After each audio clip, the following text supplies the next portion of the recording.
Star Wars en direct vous est présenté en collaboration avec siteclan.net, mintinbox.net, starwarsholonet.com, planetstarwars.com, starwarsuniverse.com, ainsi que Radio H2O et Génération Star Wars et Science-Fiction. A long time ago, in a galaxy far, far away, there has been an awakening. Have you felt it? A communications disruption can mean only one thing. That thing's operational. Hello, and welcome to Star Wars on Direct. Yes, the voice of Star Wars fandom. The show informs us and entertains us, and it binds the fans together. If you strike me down, I shall become more powerful than you can possibly imagine. The force is strong in this one. Hello, what have we here? Nice of you guys to drop by. We would be honored if you would join us. May the force be with us. Bienvenue à Star Wars en direct, la voix du fandom Star Wars pour cette édition Gamers qui sera 100% consacrée aux miniatures X-Wing du jeu de table de Fantasy Flight Game. Je suis Danny Pépin et aujourd'hui je vais vous faire un unboxing de la vague 9. Vous avez peut-être vu mon unboxing que j'ai vu au Star Wars en direct Express. Dans ce cas-ci, on va aller plus en détail sur la description des cartes et des stratégies, etc. Je n'irai pas en détail sur les autres miniatures qui sont sorties jusqu'à présent. Je vais seulement consacrer cet épisode à la vague 9. J'en ferai d'autres pour les véhicules et vagues subséquentes. Donc, aujourd'hui, seulement la vague 9. J'ai parlé du Star Wars en direct Express. On a eu d'autres émissions récentes aussi, donc Star Wars en direct Rebels numéro 9, où Thomas, Céline, Jérémy et Sylvain ont discuté des 4 premiers épisodes de la saison 3 de la série Star Wars Rebels. Et bien sûr, Star Wars en direct numéro 128, où moi, Sébastien et Raphaël, on a fait un hommage à Carrie Fisher avec plusieurs fans qui nous ont laissé des commentaires dans la salle de chat et même en ondes. Donc, comme d'habitude, le recrutement, dirigez-vous sur starwars.direct/recrutement. Allez voir là, il va y avoir des nouveaux postes qui vont s'afficher bientôt. On cherche toujours un éditeur sonore et un spécialiste des produits Fantasy Flight Games pour nous aider avec leurs différents produits. Merci encore à nos partenaires Mintinbox, Star Wars Holonet, siteclan.net, Planet Star Wars, Star Wars Universe, Radio H2O et Génération Star Wars et Science-Fiction. On part en hyperespace. Oh crap! Prepare to jump into hyperspace on my mark. All right, stand by.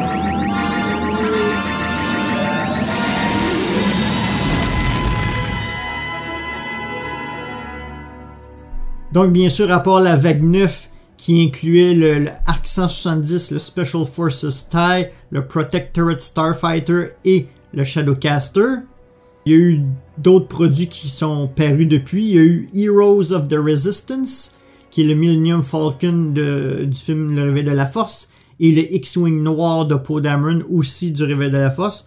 Et il y a eu aussi en décembre la première partie de la vague 10 pour concorder avec le film Rogue One, donc le TIE Striker, donc le TIE Fighter que l'on voit sur la bataille de Scarif, et le U-Wing aussi de Rogue One que l'on voit à plusieurs reprises dans Rogue One. Aussi, qu'est-ce qui est sorti récemment? Tu as 2 playmats, donc 2 tapis de jeu. Tu as le Starkiller Base, donc avec un design de la base Starkiller de The Force Awakens, et aussi une de la bataille de Hoth, donc un Battle of Hoth game mat qui est aussi disponible présentement. La vague 10 a été retardée à part TIE Striker et U-Wing, donc les autres miniatures devraient arriver techniquement en janvier ou février. Et comporte le Sabine TIE Fighter. Donc, ceux qui écoutent la série Star Wars Rebels, c'est le TIE Fighter qui a été peinturé multicolore par Sabine. Il y a le Quad Jumper. Le Quad Jumper, c'est le véhicule que l'on voit dans The Force Awakens qui explose sur Jakku juste avant que que Rey et Finn se dirigent vers le Faucon Millennium. Et il y a la navette de Kylo Ren, la Upsilon Class Shuttle, aussi de The Force Awakens, qui devrait paraître sous peu. Donc, les derniers véhicules que je viens de vous dire, je n'en parlerai pas dans cette émission, mais dans une subséquente. Donc, on va commencer immédiatement avec le premier véhicule, qui est le ARC 170 Expansion Pack de la faction rebelle. Encore une fois, superbe maquette. On voit ici le détail, encore une fois. Ça, c'est le véhicule que l'on voit au début, lors de la bataille de Coruscant, dans l'épisode 3. Donc, c'est un véhicule qui a un peu d'âge, si on le met dans la faction rebelle. D'ailleurs, si on remarque attentivement, on voit que les ailes ont beaucoup d'usure aux extrémités. Et c'est deux ailes qui ont été prises de deux escadrons différents. Donc, le bout de son aile rouge et l'autre argent. Donc, c'est probablement un Red Squadron, puis un Silver Squadron ou un Grey Squadron. Et puis, c'est un véhicule qui a un mitrailleur arrière. Donc, très intéressant. Donc, un arc auxiliaire arrière pour tirer dans le jeu. Superbe maquette. On a donné comme raison, encore une fois, que on parle souvent que Disney essaie d'éviter la prélogie. C'est encore le cas dans ce cas-ci. Parce que au lieu d'introduire une faction prélogique dans le jeu, ils ont tout simplement pris un véhicule de la prélogie et l'ont intégré dans la faction rebelle comme un vieux véhicule qui a été entretenu ou rapiécé pour un usage plus récent. Donc vous allez le voir dans le cadran de manœuvre que ça reflète aussi l'âge du véhicule. Donc, qu'est-ce que le cadran de manœuvre dévoile? Donc, premièrement, dans les manœuvres de vitesse 1, on a le tout droit et les courbes à gauche-droite. Du côté de la vitesse 2, on a la direction tout droit, on a les virages, on a les courbes à gauche et à droite vertes aussi. Et les virages gauche et droite de la vitesse 2 sont blancs. Ensuite, la vitesse 3, on a tout droit et courbe gauche-droite blanche. On a virage gauche-droite rouge. Et puis, côté vitesse 4, on a seulement deux manœuvres. On a tout droit rouge de 4. Donc, juste pour vous dire que le vaisseau est assez vieux, qu'il ne va pas très vite. Et le pousser trop rapidement va lui causer un stress. Ainsi que le fameux K-turn, donc le virage à 180 degrés, aussi à vitesse 4. Donc, c'est le cadran de manœuvre du ARC 170. Maintenant, on va aller au pilote. Le premier pilote, c'est seulement des pilotes uniques dans ce véhicule. Donc, on commence avec Braylon Stram, pilote qui était dans Blade Squadron, qui a été introduit dans la short story, la nouvelle du Star Wars Insider 149 et 150. Donc, le pilote vient de là. Donc, c'est le pilote à une habilité de pilote de 3. Il y a une attaque de 2, une défense de 1. Il y a 6 de fuselage et 3 de shield. Les actions sont un focus et un target lock. Et de base, les icônes d'upgrade sont le torpille, une icône d'équipage et une icône de astromech. La carte de base de Braylon Stram coûte 25 points. Ensuite, il a une habilité, bien sûr, vu que c'est tous des pilotes uniques. Donc, l'habilité de Braylon Stram est, après que vous avez exécuté une manœuvre, vous pouvez rouler un dé d'attaque, donc un dé rouge. Donc, aussitôt que vous faites une manœuvre, vous roulez un dé d'attaque. Si vous avez un hit ou un critical hit comme résultat, vous enlevez un stress de votre vaisseau. C'est une habilité que j'adore, surtout quand on fait des manœuvres rouges qui donnent un stress absolument et qu'on voit qu'il y a beaucoup de manœuvres rouges aussi de 3 et le 4 sur le cadran de manœuvre. Ceci va permettre de vraiment éliminer le stress. Donc, pour un pilote qui est seulement habile de 3, donc qui va vraiment attaquer dans les derniers, c'est quand même intéressant. Donc, si on peut l'upgrader, c'est quand même 25 points, mais je trouve que c'est une habilité intéressante, étant donné que le stress est un truc très régulier quand vous jouez à X-Wing Miniature. Ensuite, on saute au deuxième pilote, qui est un autre pilote connu pour ceux qui lisent l'univers étendu canon maintenant. Si vous avez lu le roman Lost Star, de Claudia Gray, vous allez vous rappeler du jeune pilote impérial qui a défecté, Thane Kyrell. Donc, il a une habilité de pilote de 4 et toutes les mêmes actions et upgrades pour 1 point de plus comme coup à 26. Donc, son habilité est, après qu'un vaisseau ennemi à l'intérieur de votre arc de visée, à une distance de 1 ou 3, attaque un autre vaisseau ennemi, vous pouvez faire une action gratuite. Donc, finalement, si un de vos vaisseaux se fait attaquer par un ennemi qui est dans votre champ de visée, vous pouvez faire une action gratuite. Donc, c'est assez intéressant. Vous pouvez faire un boost pour mieux vous placer. Si vous avez la carte, bien sûr, vous pouvez faire un target lock, un focus. Ça peut toujours être intéressant pour vous permettre plus de choses par la suite. Plus de performance en attaque. On s'en va au 3e pilote qui accompagne ce vaisseau. Un autre pilote qui vient de la littérature Star Wars. Cette fois-ci, c'est une pilote de A-Wing qui vient des comics de Marvel, de Star Wars Shattered Empire. Et elle s'appelle Shara Bay. Et ceux qui le savent pas, c'est la maman de Poe Dameron dans les comics. Donc, pilote d'habilité de 6 et la carte coûte 28 points. Et on acquiert l'icône du Elite Pilot Talent, donc le talent de pilote d'élite. Et son habilité particulière, lorsqu'un autre vaisseau ennemi à une distance de 1 ou 2 attaque, il peut utiliser votre target lock bleu comme si c'était le sien. Donc, si vous avez un target lock sur un autre vaisseau et que votre vaisseau ennemi est à côté de vous et c'est à lui à jouer, il peut utiliser votre target lock comme si c'était le sien. Donc, c'est très intéressant s'il est à une distance de 1 ou 2. Habilité très intéressante si vous volez en formation ou quoi que ce soit. Très intéressant. Ensuite, on termine les cartes de pilote avec une autre pilote de l'univers étendu littérature. Donc, vraiment, les 4 pilotes de ce vaisseau proviennent de l'univers étendu canon de littérature. Donc, Nora Wexley. Donc, ça, c'est une pilote qui vient de la série de livres de Chuck Wendig, de la série Aftermath. Donc, il y a 2 livres qui ont paru jusqu'à présent, Aftermath et Aftermath Life Death. Donc, c'est la maman de Snap Wexley qu'on voit dans The Force Awakens. Ça, on va en parler un peu plus tard. Mais son habilité de pilote, maintenant, elle aussi, c'est la meilleure pilote du groupe, donc avec 7 points. Le coût de la carte est 29 points pour votre escadron.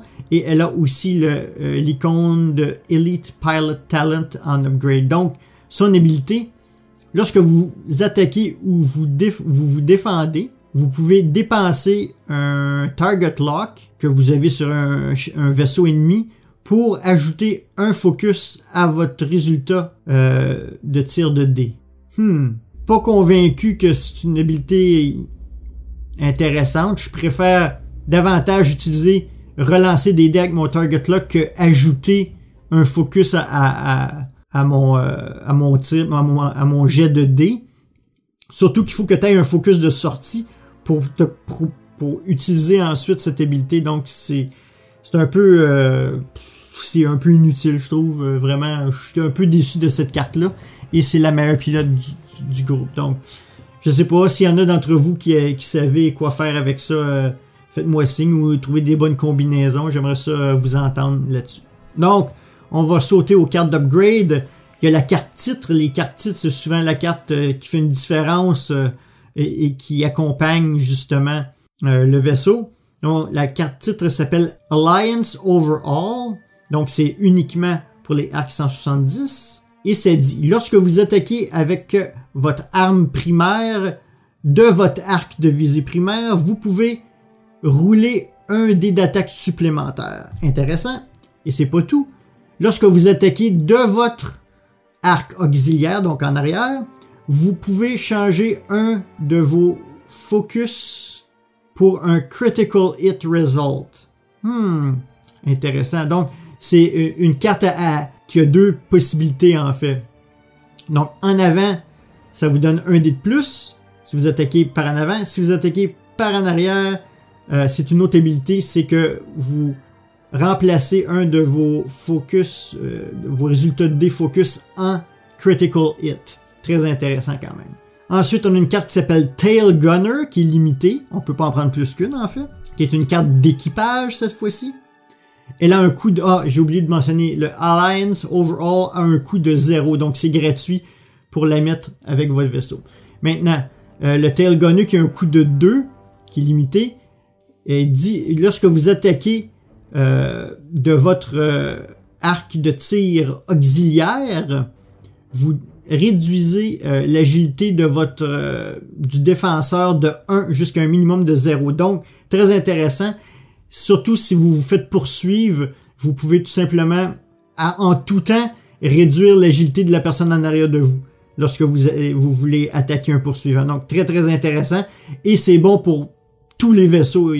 C'est pas limité à un vaisseau en particulier ou rebelle, empire ou quoi que ce soit.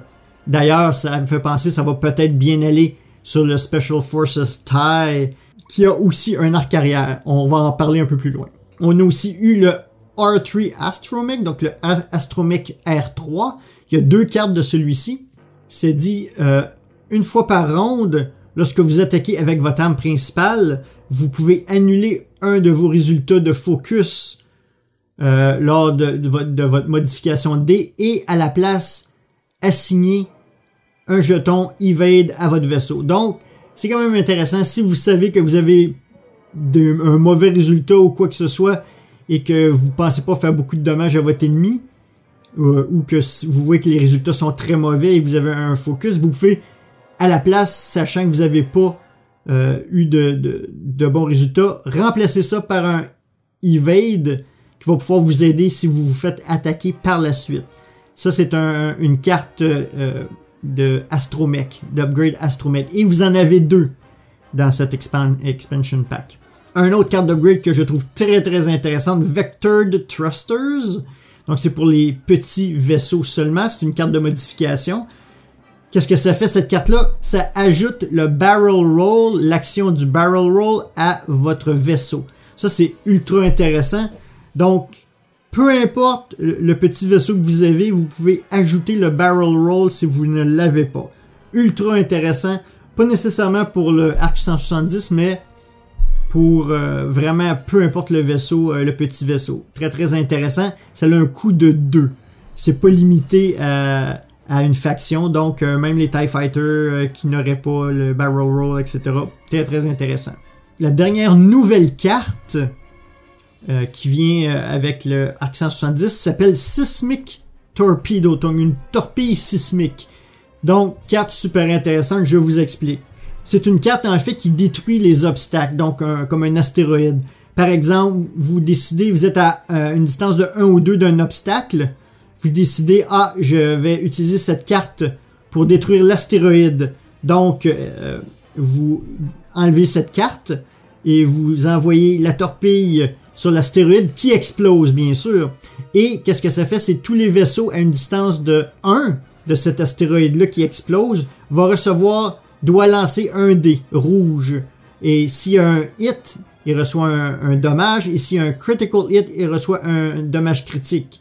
Et ensuite, vous enlevez le jeton d'astéroïde. Donc, très intéressant. Ça met une dynamique complètement différente. Vous pouvez l'utiliser tout simplement juste pour vous faire du chemin. Si vous avez un vaisseau à base large que vous trouvez qui est difficile à circuler au travers des astéroïdes, ou tout simplement vous voyez plein de vaisseaux proches d'un astéroïde et c'est une distance de 1 et 2 et vous êtes capable de le faire exploser et faire des dommages à ces vaisseaux-là qui sont à proximité. Très très intéressant, une nouvelle carte qui offre une dynamique différente. C'est vraiment une nouvelle approche par rapport aux obstacles que j'aime bien. J'espère pouvoir l'essayer à un moment donné.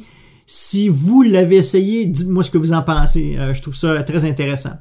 Finalement aussi dans ce Arc 170 Expansion Pack, il y a 2 cartes d'upgrade que l'on a déjà vues. J'en parlerai pas. On a Adrenaline Rush et Recon Specialist. Donc, c'est tout ce qui comprend le Arc 170. Maintenant, on va sauter immédiatement au Special Forces TIE. Le Special Forces TIE du Expansion Pack fait partie de la faction First Order ou Premier Ordre, qui est l'équivalent de l'Empire Galactique en fait. On joue dans la faction de l'Empire Galactique. Le vaisseau, superbe vaisseau encore une fois, c'est une reprise un peu du TIE Fighter du Nouvel Ordre avec un peu de peinture rouge tel qu'on le voit dans le The Force Awakens, le film. Et pour ceux qui se le demandent, c'est le TIE Fighter que Finn et Poe Dameron utilisent pour se sauver du Star Destroyer du général Hux. Très beau modèle, encore une fois, on a la petite antenne qui a été rajoutée. Et vraiment, c'est un véhicule à 2 d'équipage, donc il y a un champ de tir arrière et en avant aussi. Donc, une nouvelle dynamique pour un TIE Fighter qui devrait être relativement intéressante, j'ai hâte de voir.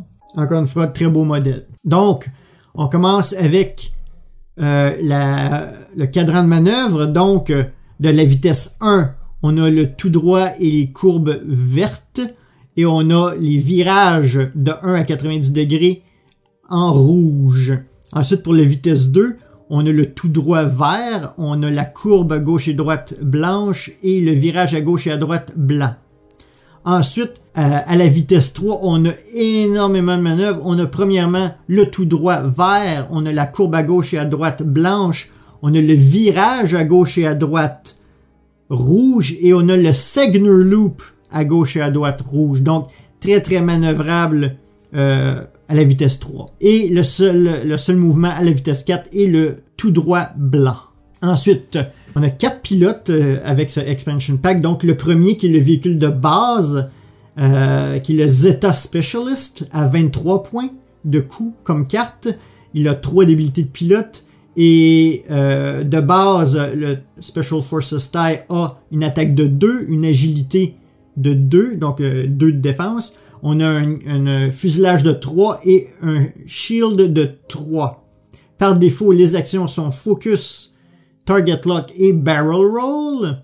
Et pour les cartes, pour les icônes d'upgrade, on a un System Upgrade, on a un Missile Upgrade et on a un Tech Upgrade. Toutes les cartes vont avoir ces 3 icônes d'upgrade là.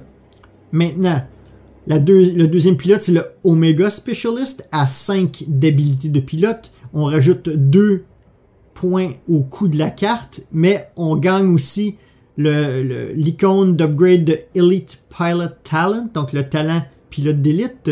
Absolument rien d'autre à ajouter, à part que ça ramène le TIE Fighter dans un niveau un peu plus acceptable pour le mouvement et l'attaque, étant donné qu'il était mi-chemin vraiment dans les habilités de pilote. Maintenant, on saute à vraiment des pilotes uniques qui ont des habilités particulières, donc on saute avec une carte qui coûte 27 points, Backdraft, donc une habilité de pilote de 7. Qu'est-ce que son habilité donne?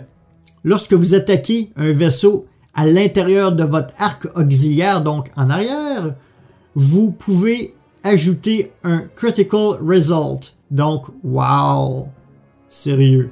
Donc, à chaque fois, si vous vous faites poursuivre, etc., donc, techniquement, à l'arrière, vous avez tout le temps, vous rajoutez un Critical Hit toujours. C'est comme un dé. Vous rajoutez un dé avec un dé rouge avec un Critical Hit. C'est fabuleux. Je sais pas quoi dire. En plus que vous avez des system upgrade, des missiles, etc. Et puis un Elite Pilot Talent. Très intéressant. Tu peux vraiment le monter avec Veteran Instinct à 9 qui devient un Ace. Et puis tu joues en dernier. Fait que si tu as quelqu'un en arrière de toi, tu peux qui s'est déplacé, tu peux en premier tout de suite l'attaquer avant même qu'il t'attaque. Donc c'est fabuleux. La carte elle coûte 27 points. Et on tombe avec notre Ace, avec notre premier As du paquet. Donc à une habilité de pilote de 9. Le TIE Fighter coûte 29 points la carte. Et il se nomme Quick Draw. Donc vite sur la gâchette en français. Et qu'est-ce que ça dit sa carte? Une fois par ronde, lorsque vous perdez un shield, vous pouvez faire une attaque avec votre arme primaire. Wow! Donc, à chaque fois que vous perdez un shield, vous pouvez faire une attaque supplémentaire.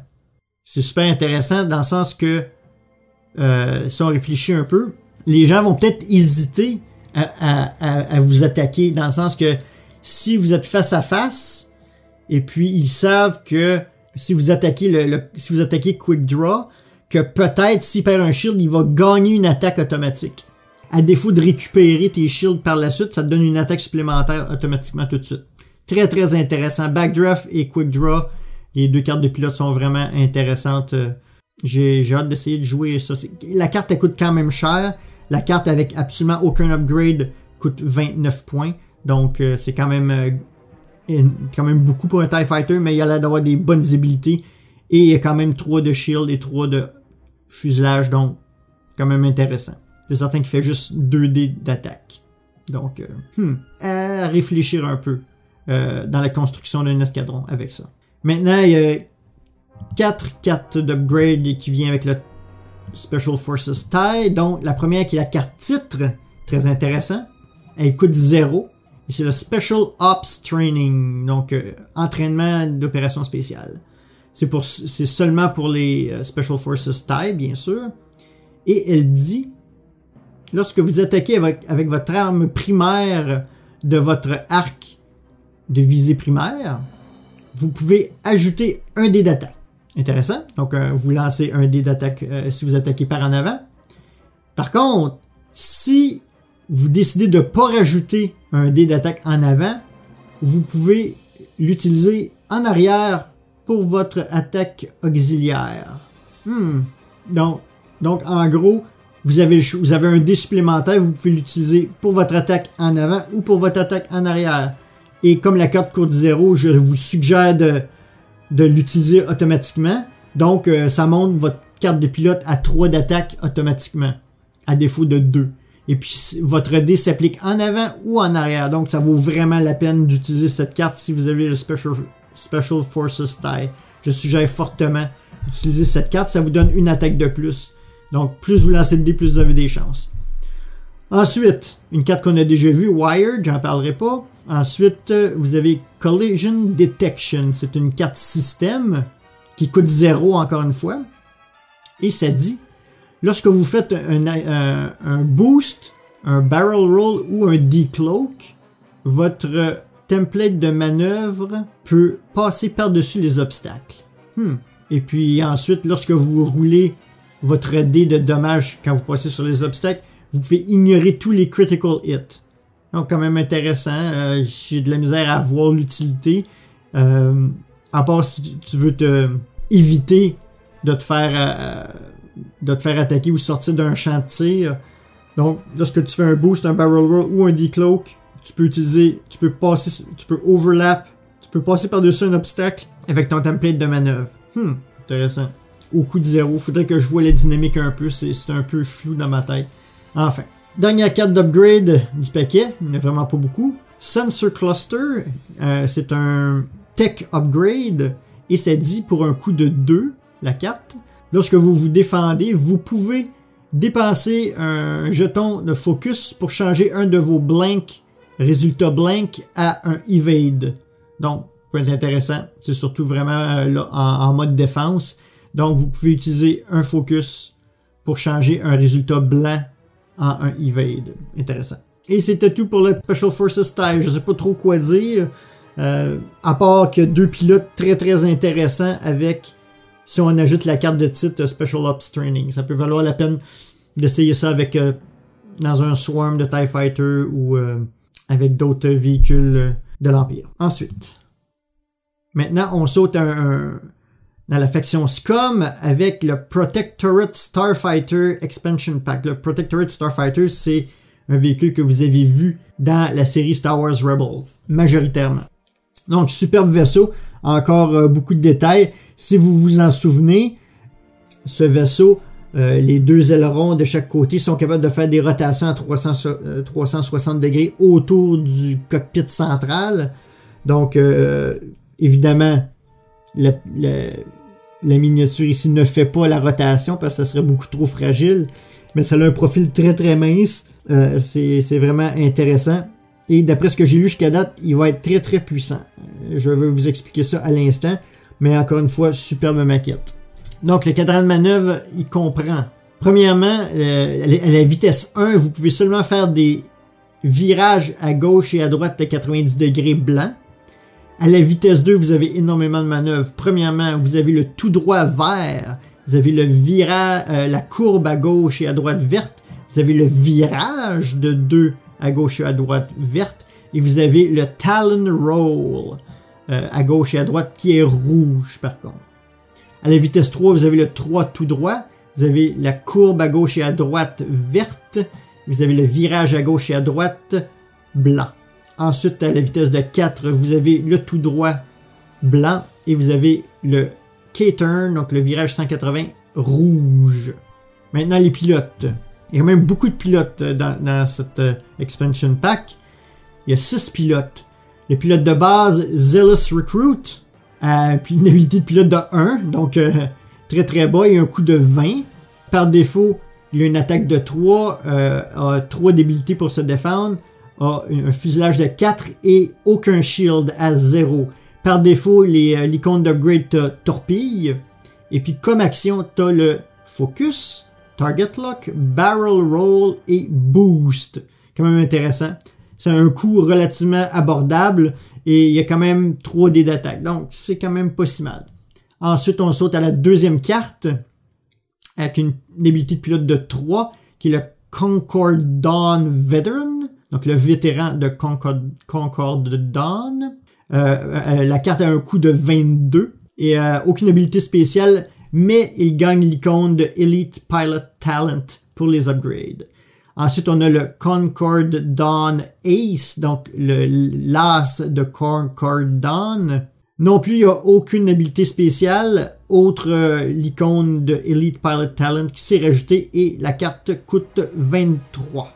Maintenant, on va aux choses sérieuses avec les pilotes uniques. Donc, on s'en va avec Cad Solus, qui a un coût de 25. Et qui a aussi le Elite Pilot Talent dans sa barre d'upgrade. Et son habilité est, lorsque vous exécutez une manœuvre rouge, vous pouvez assigner 2 jetons focus à votre vaisseau. Wow! Sérieux, c'est quand même très très intéressant comme habilité. Surtout que c'est un véhicule très très manœuvrable, donc qui inclut dans son cadran de manœuvre le Talon Roll qui est rouge, donc le Talon Roll c'est une espèce de virage en dérapage, donc qui est rouge et qui va gagner un stress, mais vous gagnez 2 focus automatiquement, donc c'est quand même intéressant, ça vous donne une chance d'attaquer et de vous défendre avec des focus, donc très très intéressant comme pilote, j'ai hâte de voir comment les gens vont l'utiliser. Ensuite on a un pilote Old Terrock, donc le vieux Terrock en français, avec une habilité de pilote de 7. Et le coût de la carte est 26. Lui aussi, il a l'icône d'upgrade de Elite Pilot Talent. Donc son habilité est, lors du début de la phase de combat, vous pouvez choisir un vaisseau ennemi à une distance de 1. Si ce vaisseau est à l'intérieur de votre champ de visée, il enlève tous ses jetons focus et jetons evade. Wow, une autre habilité très intéressante. Donc, si je comprends bien, ici vous essayez toujours d'être très très proche de votre ennemi et tout simplement de l'avoir dans son chantier. Et avant d'attaquer, au début de la phase de combat, il doit retirer tous ses jetons focus et evade. Très très intéressant. Ça peut rendre ce vaisseau très très puissant. Écoute, quand tu peux pas utiliser tes actions focus et evade, tu te rends de plus en plus vulnérable. Donc, quand même intéressant très très intéressant comme habilité. Et on termine les pilotes avec Fen Rao. Je crois qu'il est dans la série Star Wars Rebels, si je me trompe pas. Notre Ace, parce qu'il a une habilité de pilote de 9. Donc, et le coût de la carte est 28. Et il a l'icône de Elite Pilot Talent dans sa barre d'upgrade. Et son habilité est, lorsque vous attaquez ou vous vous défendez, si le vaisseau ennemi est à une distance de 1, vous pouvez rouler un dé additionnel. Tout simple, intéressant. Donc vraiment, c'est un vaisseau qui est fait pour être à une distance de 1, pour avoir sa pleine puissance, je dirais. Ça me fait penser à un autre vaisseau qu'il y avait dans Scum, j'essaie de me souvenir, le Kirax Fighter ou quelque chose comme ça, que il y avait un des pilotes qui était très très puissant à une distance de 1. Donc, avec cette carte-là, si vous êtes à une distance de 1, que vous vous attaquez ou défendez, ce qui est très intéressant, c'est pas seulement l'attaque, c'est pour la défense aussi. Donc, c'est un dé rouge de plus quand vous attaquez et un dé vert de plus quand vous vous défendez. Donc, votre attaque de 3 devient 4 et même plus, vous êtes à une distance de 1. Donc, qu'est-ce qui est intéressant avec cette habilité-là, c'est que vous avez 3 d'attaque et 3 de défense. Donc, si vous êtes à un range de 1, vous avez en plus du bonus de distance de 1, vous êtes à 4 d'attaque et 3 de défense, et vous avez le droit à un dé de plus. Donc, si vous attaquez à une distance de 1, vous avez 5 dés rouges à lancer et 4 dés de défense verts. Très, très intéressant, très puissant comme véhicule, très, très manœuvrable. C'est hallucinant. Avoir déjà à un range de 1, 5 dés à lancer, c'est garanti de faire du dommage. Ça. Surtout si vous avez des focus ou des trucs comme ça en plus. Wow! Fenrir va vraiment être, selon moi, vraiment le nouveau Ace, un peu comme Sunterfell ou d'autres. Malgré qu'il n'y a pas de shield, mais il va être ultra manœuvrable et l'objectif va être de réussir à l'attraper, à tirer sur lui, parce qu'il va avoir tellement de jets de défense et de jets d'attaque qui va être difficile à détruire. Ensuite, on saute aux upgrades. Il y a seulement 2 cartes d'upgrade dans ce expansion pack. Donc, tu as la carte titre qui est uniquement disponible pour ce vaisseau, qui est le Concord Dawn Protector. Qu'est-ce que ça dit? Lorsque vous vous défendez, si vous êtes à l'intérieur du champ de visée de votre attaquant à une distance de 1 et que l'attaquant est à l'intérieur de votre champ de tir, donc techniquement vous êtes face à face, si je comprends bien, vous avez le droit à un evade, ajouter un evade.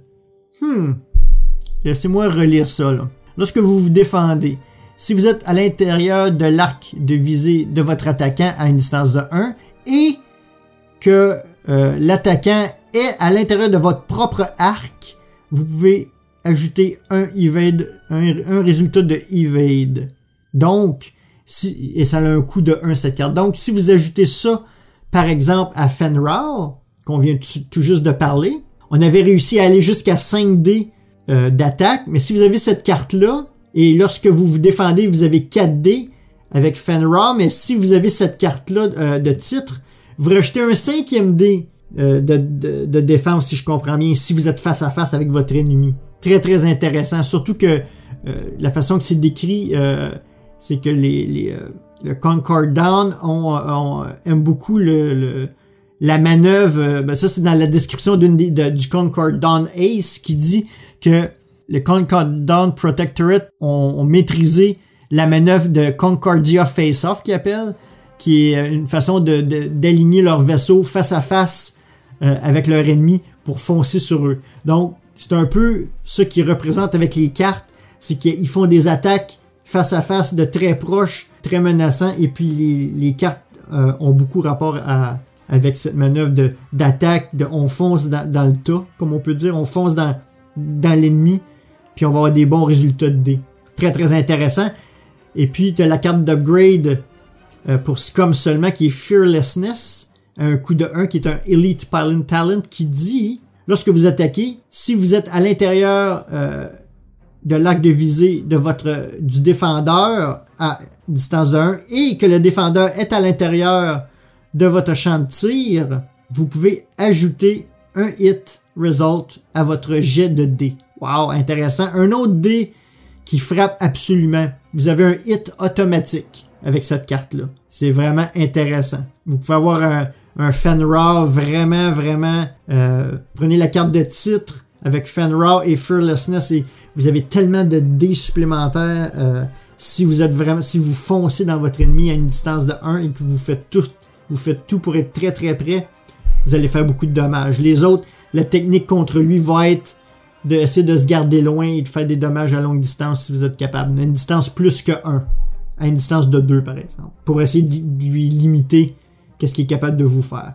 Très, très intéressant comme vaisseau. J'ai vraiment le goût de l'essayer.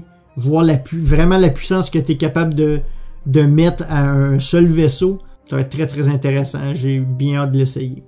Et finalement, le dernier vaisseau de la vague 9, le Shadowcaster Expansion Pack, qui est aussi dans la faction SCUM.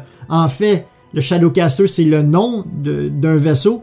C'est le nom d'une des versions du vaisseau. C'est le Lancer Class Pursuit Craft, qui est le vrai modèle du vaisseau. Shadowcaster, c'est un nom de vaisseau. Vous allez voir, je vais vous l'expliquer.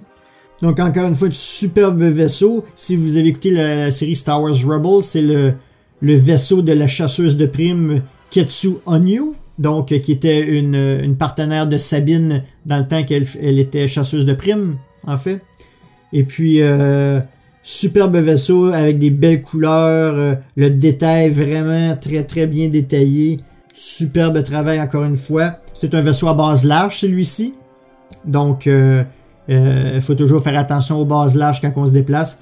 Mais le modèle est superbe. Vraiment, encore une fois, chapeau à Fantasy Flight Games. Il est très très gros comme vaisseau. Il est plus gros que le Faucon. Donc, c'est faire attention sur le jeu. Mais j'ai bien hâte de l'essayer. Celui-là, il m'intéresse particulièrement. Donc, le cadran de manœuvre. Si on va à la vitesse 1, on a le tout droit blanc et le gauche et droite courbe blanc. Ensuite, à la vitesse 2, on a le tout droit vert, on a le courbe à gauche et à droite blanc et le virage à gauche et à droite blanc.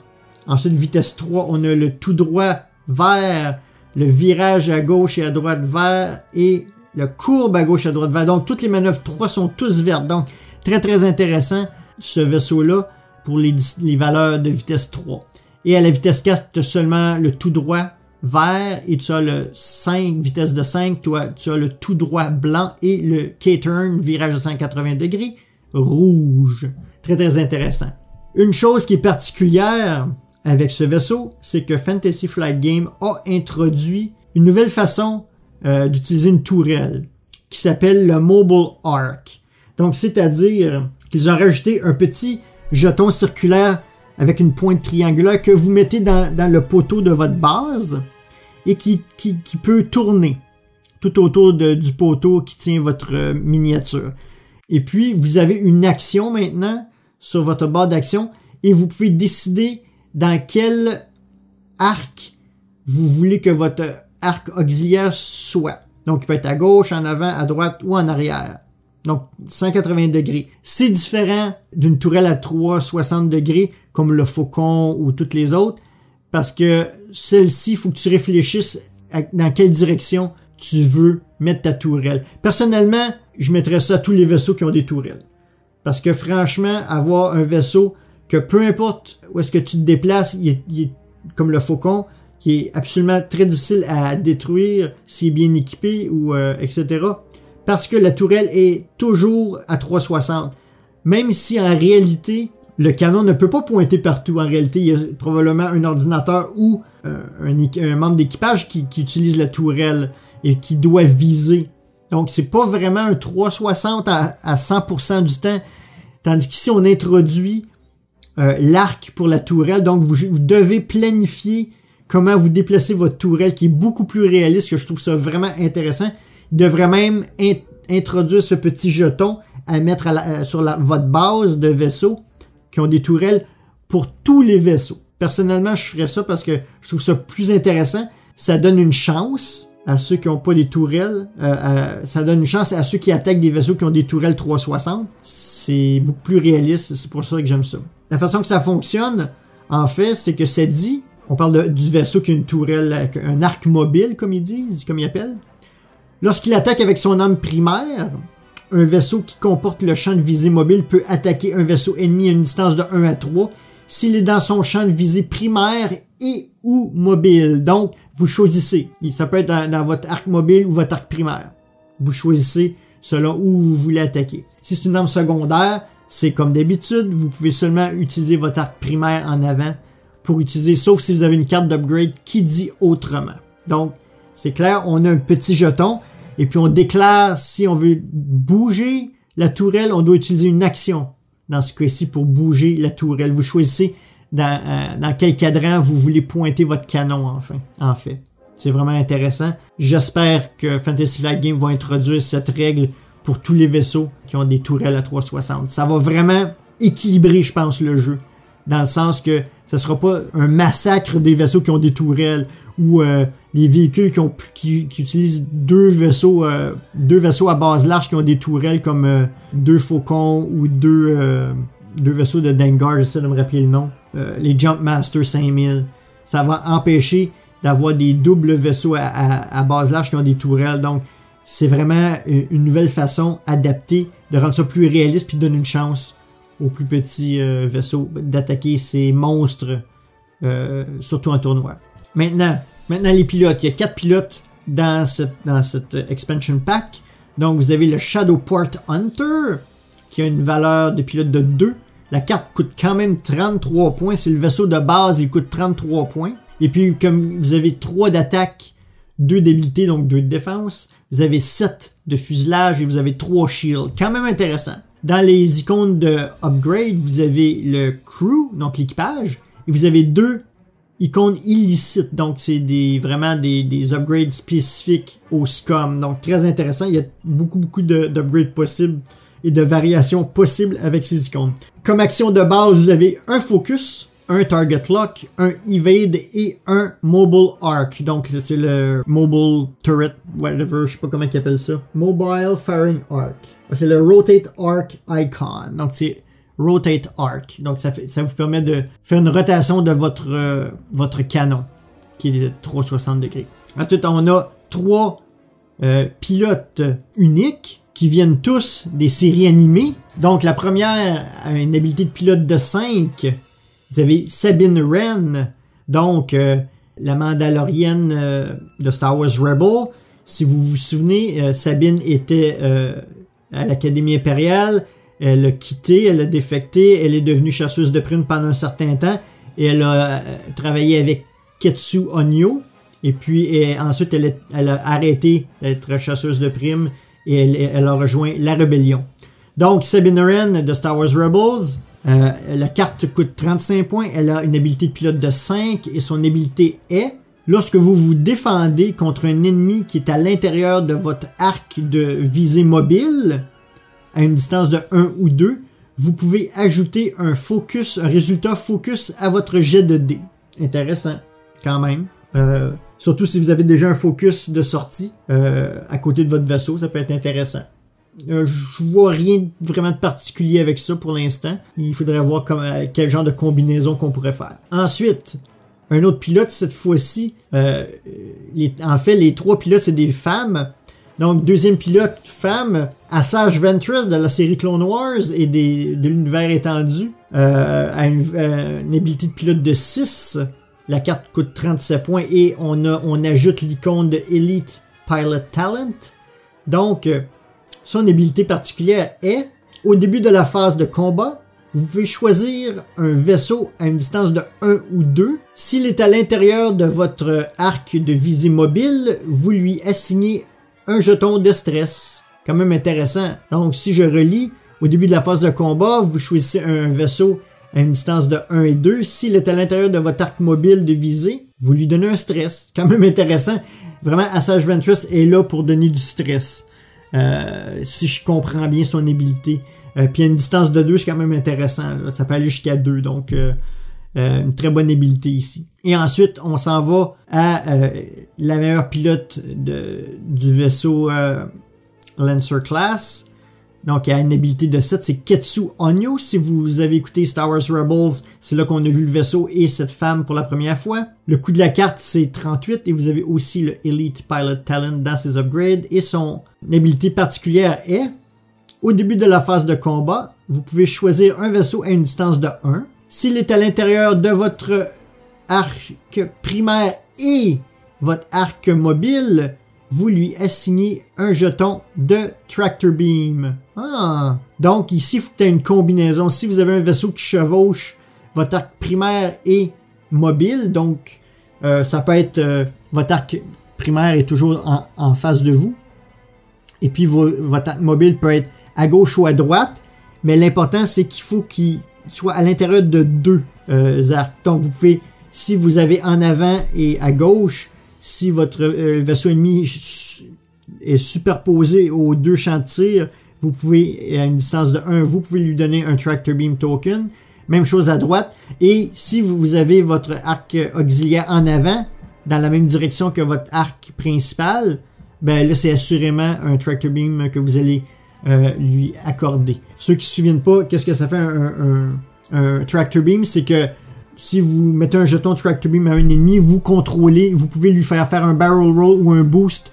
En fait, on sert surtout de ça pour déplacer le vaisseau ennemi. En fait, il peut plus se déplacer par lui-même pendant une ronde. Il peut soit se déplacer de 1 par en avant ou vous pouvez le déplacer en barrel roll à gauche et à droite et le faire foncer sur des astéroïdes par exemple ou foncer sur un autre vaisseau pour qu'il obtienne du dommage. Donc, quand même intéressant. On met beaucoup l'emphase sur les Tractor Beams, sur le stress ici, c'est quand même intéressant. J'ai hâte de voir la dynamique avec les cartes d'upgrade que ça va pouvoir donner. Parlant d'upgrade, on va aller voir ça. Il y a 3 cartes uniques d'upgrade d'équipage. On va commencer par 3 cartes d'upgrade d'équipage. La première, un IG-88D. Ah, on retourne avec les IG-88. Donc, c'est pour SCOM seulement. C'est une carte d'équipage, comme j'ai dit, et elle a un coût de 1. Donc, si vous utilisez cette carte d'équipage, vous obtenez les habilités de pilote de votre vaisseau ami qui détient, de tous les vaisseaux amis qui détiennent une carte de IG-2000, une carte d'upgrade de IG-2000, en plus de vos propres habilités. Donc, c'est quand même intéressant. Donc, c'est la synergie des IG-88, l'espèce de hive mind, donc l'esprit essaim entre les IG-88, les espèces de partenariat. Donc, si vous avez une carte IG-88D et que vous avez d'autres vaisseaux qui ont des cartes IG-2000, vous pouvez partager les habilités des pilotes. Très, très intéressant. Ça augmente de beaucoup vos possibilités. Vraiment, j'ai bien hâte de voir la synergie avec le IG-2000, par exemple, comment que ça peut être utilisé. Ensuite, on a le Ketsu Onyo, la carte unique. Donc, vous ne pouvez pas utiliser la carte de pilote Ketsu Onyo si vous utilisez l'équipage Ketsu Onyo. Une valeur de 1, le coût de la carte. Donc, c'est dit au début de la phase finale, donc quand tout le monde est fini d'attaquer, vous pouvez choisir un vaisseau à l'intérieur de votre champ de tir à une distance de 1 ou 2 et ce vaisseau ne retire pas son jeton Tractor Beam. Ah! Ça veut dire qu'il est encore pris avec pour la ronde suivante. Quand même intéressant parce que normalement, quand la ronde est terminée, la personne qui avait un jeton Tractor Beam le retire et il est correct pour la ronde suivante. Tandis qu'ici, si Ketsu Onyo comme équipage, il peut être à bord, par exemple, je sais pas, du IG-2000 ou n'importe quel vaisseau SCOM comme le YV-666. Justement, à la fin, donc ça fait que ça empêche de retirer les jetons Tractor Beam. Quand même intéressant, à une distance de 1 et 2, c'est quand même beaucoup, là. Donc c'est intéressant parce que vous pouvez utiliser Ketsu Onyo dans d'autres vaisseaux SCOM qui ont un espace d'équipage comme le Jumpmaster 5000, le Mist Hunter, etc. Donc c'est, comment dire, un espace d'équipage qui peut être très intéressant à utiliser, surtout si vous voulez utiliser les Tractor Beam. Ensuite, on a la troisième membre d'équipage, troisième carte upgrade d'équipage, c'est Lats Razi, qui est aussi pour les SCOM seulement, à un coût de 2. Ici, ça dit, lorsque vous vous défendez, vous pouvez retirer un jeton de stress de votre attaquant pour ajouter un résultat evade à votre jet de dés. Donc, c'est très, très intéressant. On voit ici clairement une synergie avec la carte de pilote de Asajj Ventress qui, elle, donne un stress. Donc, si vous équipez Asajj Ventress avec Ratslazi, Asajj Ventress donne un stress et lors de la défense, Lats Razi reprend le stress que vous avez donné au vaisseau pour se défendre. Donc, c'est quand même intéressant dans certains cas. On voit ici la synergie entre les deux. Donc, intéressant comme carte d'upgrade. Ensuite, on continue avec la carte titre maintenant du Lancer Class Pursuit, qui est la carte titre Shadowcaster, donc qui est vraiment le vaisseau de Ketsu Onyo. Et ça dit, après avoir performé une attaque qui frappe, si le défendeur est à l'intérieur de votre arc mobile de visée, à une distance de 1 ou 2, vous pouvez lui assigner un jeton Tractor Beam. Encore une fois, ça fait un peu le même effet que c'était Tetsu Onyo. Oui, sauf que Tetsu Onyo c'était seulement une distance de 1. Donc c'est un peu la même chose. Ça a un coût de 3 cette carte de titre, donc ça vous permet par contre d'avoir cette habilité sans utiliser Ketsu Onyo comme pilote. Donc quand même intéressant. Maintenant, on a une autre carte d'upgrade, une carte illicite qui a un coût de 1. On a deux fois cette carte dans l'expansion pack. C'est le Black Market Slicer Tool, donc les outils de slicer du marché noir. Ça dit c'est une action, donc ça dit choisissez un vaisseau ennemi à une distance de 1 ou 2 qui a un stress et roulez un dé d'attaque. Si vous avez un hit ou un critical hit, retirez le stress de ce vaisseau et vous lui donnez une carte de dommage directement. Donc, très intéressant quand même. Donc, ça veut dire que un vaisseau qui a du stress à une distance de 1 ou 2, vous roulez un dé rouge. Si vous obtenez un hit ou un critical hit, vous lui enlevez son stress, mais vous lui donnez une carte de dommage. Ça, c'est une carte de dommage directement au fuselage. Ça passe les shields directement au fuselage. Quand même très intéressant comme carte. Un coup de 1 et vous l'avez à chaque fois. C'est pas une carte que vous éliminez. Là. Donc, quand même très intéressant. Ensuite, on a une carte d'upgrade de modification qui s'appelle Countermeasures. Pour les vaisseaux à base large seulement, c'est une carte de modification qui coûte 3 points. Donc, au début de la phase de combat, vous pouvez éliminer cette carte pour augmenter votre agilité, votre agilité de 1 jusqu'à la fin de cette ronde. Ensuite, vous pouvez retirer un target lock d'un ennemi de votre vaisseau. C'est quand même intéressant. Mais c'est juste une carte qui a une utilité unique. Donc j'aime un peu moins ça, ce genre de carte-là, que ça dure pas tout le long. C'est certain que tu peux te sauver de la destruction avec ça. Mais bon, ça augmente ta valeur d'agilité de 1 pour une ronde. Et puis ça te permet de te débarrasser d'un target lock. Donc ça peut être utile. C'est quand même 3 points pour une carte qui est utile une seule fois. Donc je suis pas complètement convaincu. Ensuite, une autre carte d'upgrade, qui est une modification, seulement pour les Lancer Class Pursuit Craft. Donc, à la fin de la phase de combat, si vous avez exécuté une manœuvre de vitesse 3, 4 ou 5 durant la ronde, vous pouvez faire une rotation de votre arc mobile de visée. Ça, c'est ultra intéressant, personnellement, parce que ça t'empêche d'utiliser une action pour tourner ta tourelle. Donc, si tu fais toujours des actions 3, 4, 5 le plus souvent possible, ça te permet, à la fin de la phase de combat, de réfléchir et voir d'avance quel sens tu veux pointer ton arc auxiliaire sans avoir à utiliser une action la ronde suivante. Très intéressant comme carte, je la prendrais absolument si je jouais le Shadowcaster. Ensuite, une autre carte, avant de vous parler de la dernière carte d'upgrade, je vais aussi vous mentionner qu'il y a 2 vieilles cartes d'upgrade qui existent, qui faisaient partie aussi de ce expansion pack, donc le Tactical Jammer et le Veteran Instinct. Mais je veux parler de la dernière carte car elle est particulière. Ça s'appelle Rigged Cargo Chute, donc la chute à cargo truquée, on pourrait dire en français. C'est bon pour les bases larges, les vaisseaux à base large seulement. Et c'est une carte qui coûte 1 point, qui est un upgrade illicite. Et avant de vous dire qu'est-ce que ça fait, je vais vous rappeler l'histoire de Han Solo, qui, pendant la Kessel Run, a dû jeter par-dessus bord les épices de Jabba the Hutt parce qu'il se faisait aborder par l'Empire. Donc, c'est exactement ça ici. C'est une option qui vous permet de vider votre cargo dans l'espace. À quoi ça sert, vous allez me dire? Je vous l'explique. Donc, c'est une action. Et c'est dit, vous débarrassez de cette carte pour libérer le jeton de cargo. Parce que oui, ils ont créer un jeton de cargo. Donc, c'est un jeton de cargo. On voit plein de petites pièces. Je vais vous le montrer à l'écran. Il y a plein de petites pièces de cargo. C'est comme ça peut être des vidanges ou peu importe. Et puis, vous libérez ça comme une bombe, en fait. Donc, c'est exactement la même chose. Vous alignez votre template de manœuvre de 1 tout droit à l'arrière et vous libérez votre amas de débris, en fait.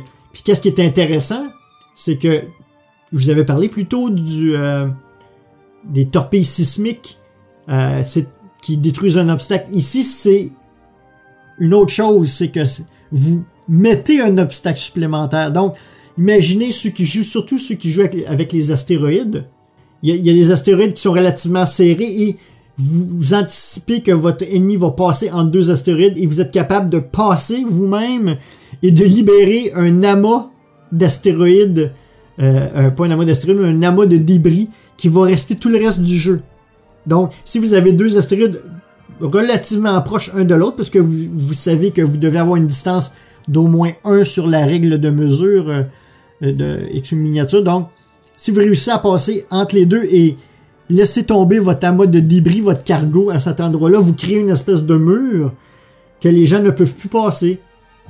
Et qu'est-ce que ça fait? C'est que si un vaisseau qui touche un amas de débris, ben c'est les mêmes dommages et les mêmes effets que tous les autres amas de débris. Donc, ça vous donne un stress automatiquement aux vaisseaux qui passent ou qui touchent à ça.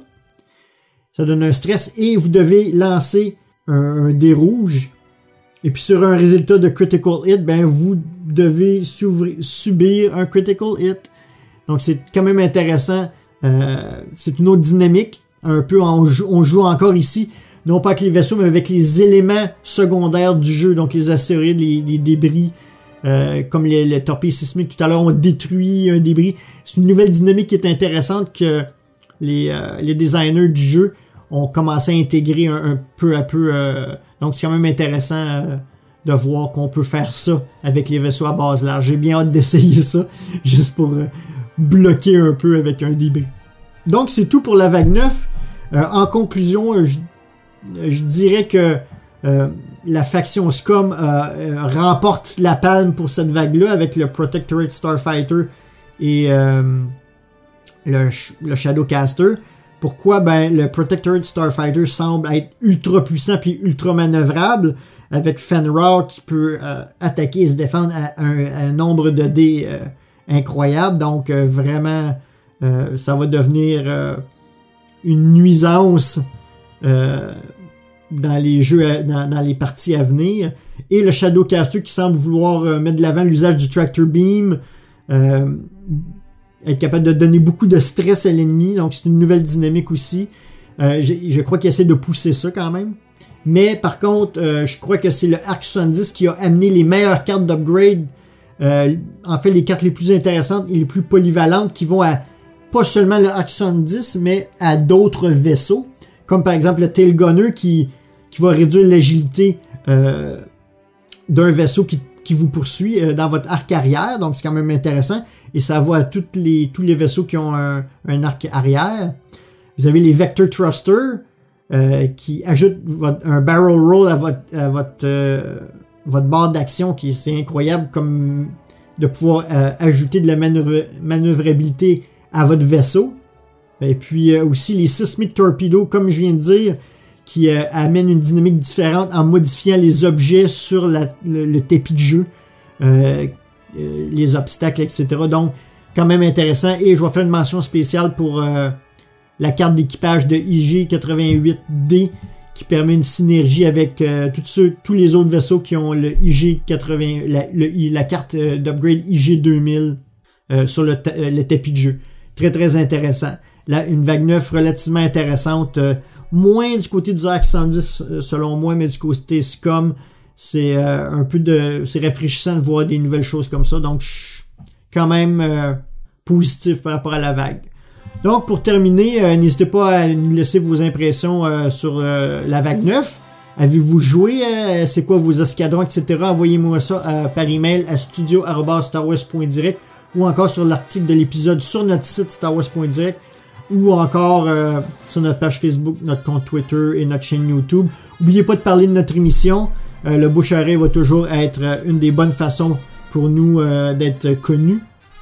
On cherche toujours des nouveaux membres du staff, donc allez voir sur starwars.direct/recrutement. On va afficher des nouveaux postes bientôt.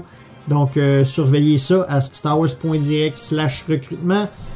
Je remercie nos partenaires encore une fois, Mint Inbox, Star Wars Holonet, siteclan.net, Planète Star Wars, Star Wars Universe, Radio H2O et Génération Star Wars et Science-Fiction. Sur ce, merci d'avoir été à l'écoute de Star Wars en direct, la voix du fandom Star Wars, et que la force soit avec vous.